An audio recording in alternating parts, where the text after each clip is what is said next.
The gospel today contains a collection of Jesus' sayings.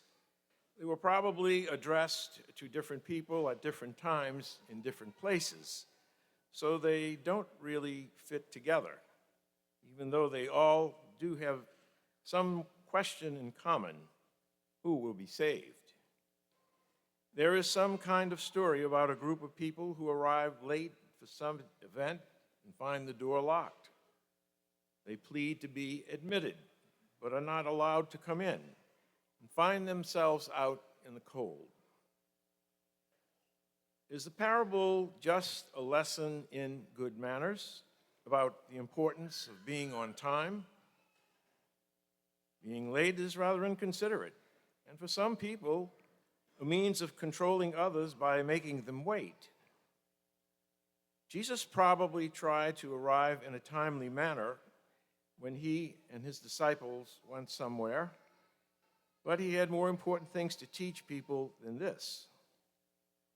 It's also suggested that this story refers to the second coming of Jesus at the end of time. But telling his disciples that, even after doing their best to follow him, they still might not be able to enter the kingdom. That does not sound like something that Jesus would say or even think. Jesus was always one to encourage, not to discourage. Perhaps closed doors in the story is a reminder of death and a warning to be ready for it. Death certainly does bring things to a conclusion. Those who are wise do prepare for it by making sure that their affairs are in order. All this is good advice. But Jesus was not a financial advisor nor an estate planner. His specialty was life. And the gospel today is about life, not the life to come, but this life, here, now. The image of the door in the parable is fascinating. Everywhere we go, we are surrounded by doors. Count the number of doors in your own home, and you'll be amazed at how many there are. Some are taller, some are wider than others. Jesus speaks about the door to God's kingdom being narrow. Whatever this means, it's not narrow because God made it that way, so only a few people could pass through it. If the door is narrow, it is because we make it that way by our doubts and our deeds.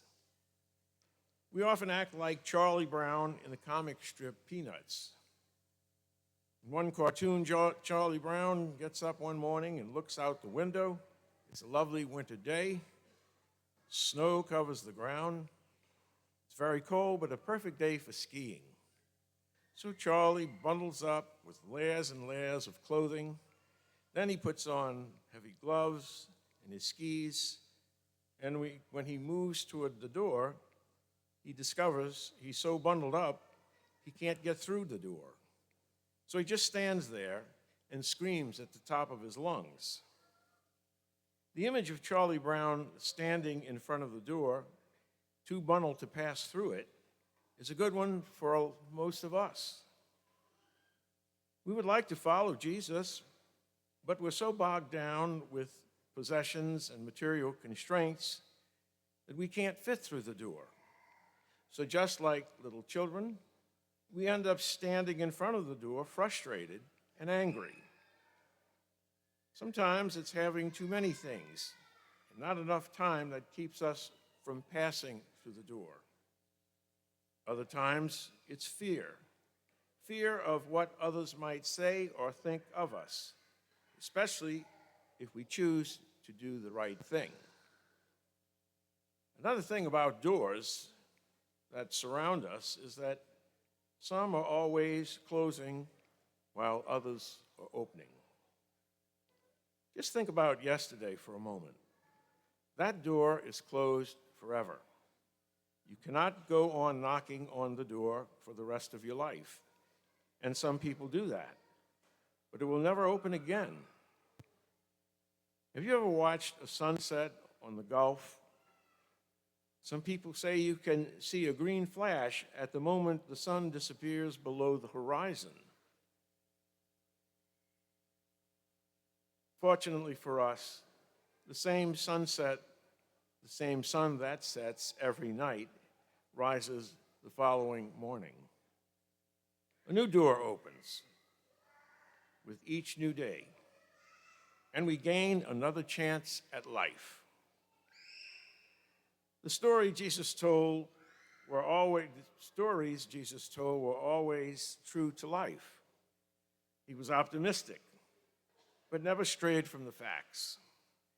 He wanted his followers to know that though they always have another chance, each opportunity comes but only once. We can be hopeful about tomorrow, but we can't take it for granted. On some morning, the sun will rise on our final day. So take advantage of today. Learn from the mistakes you make.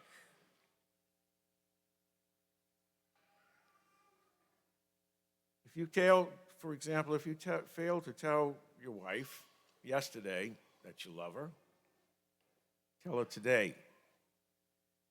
If you didn't hug your children, look in on a sick neighbor, call up someone who suffered a loss, or volunteer for some parish project, and you could have, you still can.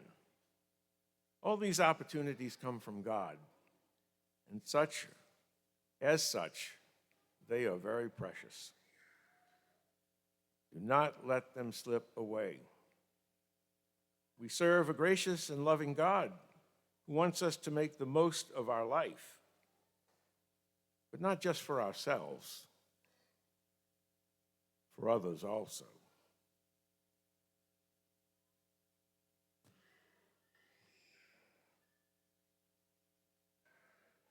God is good, and all the time. You know, this is the giveaway, huh?